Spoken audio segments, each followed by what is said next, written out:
which I'm very happy about because now I can stop pretending to like dogs. And honestly, it's like everybody says, oh, be your authentic self. Your partner should like your authentic self, no matter your likes or dislikes. But I'm like, no, you cannot pull off going into somebody's house and they're like, meet Charlie. And you're like, what the fuck? Like, get off me. You cannot pull that off, I'm telling you. But a little bit about me. My name is Millie. My pronouns are she, her. I go by she, they, but the she and me just wouldn't want to inconvenience anybody. I recently went to a non-binary wedding in my hometown. Two of my friends are non-binary, they got married. And I walked into this place and it was wonderful. Everybody in the audience was either trans or queer identifying. It was beautiful just to see the non-conformity. Like there was not one single shaved armpit in that facility. Like, there was lesbians dating gay guys. I mean, it was great. So anyhow, but I walked into this establishment and everybody had my haircut. And I was furious.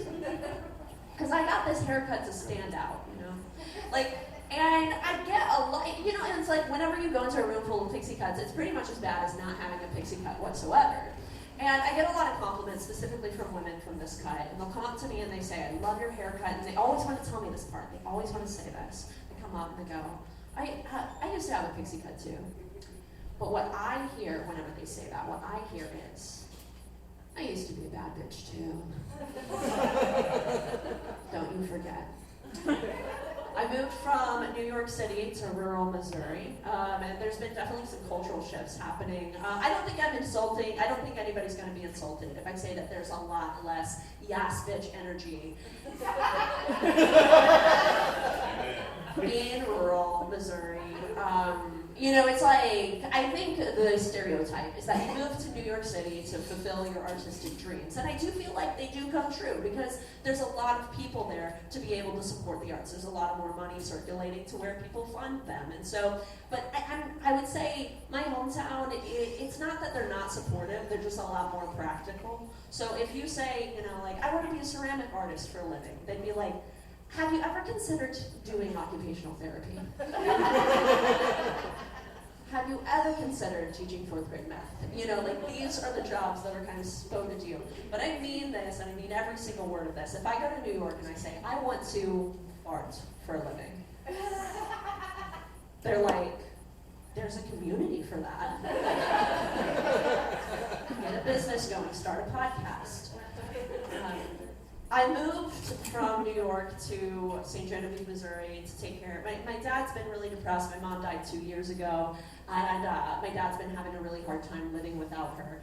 But sometimes I cannot tell if he's not able to take care of himself because he's depressed or if he's just a dude. He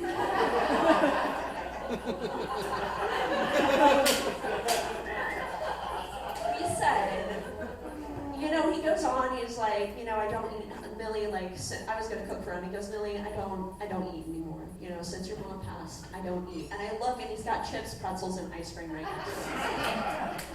And I'm like, you've been eating all day, that's why you're not hungry, it's not that. But anyhow, the other day I went up to him and I was like, hey Dad, where's the lotion? And he took a giant pause and was like, Millie, that's really more of a mom question.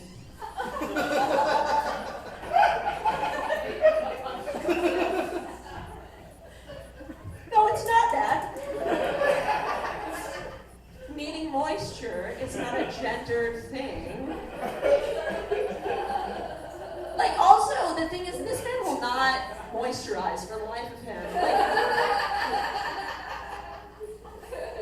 If you're about to get him to use lotion, it better be marketed as if it's car oil, and I am serious. Hard-working man's hand salve. 10W30, nobody knows what he means, Dad's using it. It got so bad, his hands were cracking and bleeding because of that. And I go, Dad, why don't you use the lotion I got you? Here, you're gonna love it. It's the scent is Long Day at the Quarry.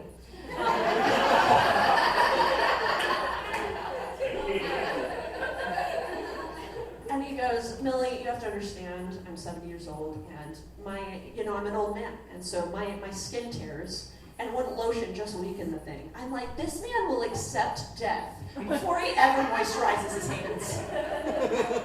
It's out of control. I want to just do maybe like one more before I get out of here. But I've been a janitor at a nursing home, and I'm studying to be a CNA, a certified nurse assistant at there. And everybody's just so worried about AI taking their job. Oh no, is AI going to take my job? I know that's not going to happen because AI does not want my job. Like, if you told a robot, like, hey, go down to room 202, and wipe this man's poopy junk, the robot would be like, I'm sorry, I have standards. I'm sorry, I'm trying to be an actress. Yeah, thank you guys so much for knowing.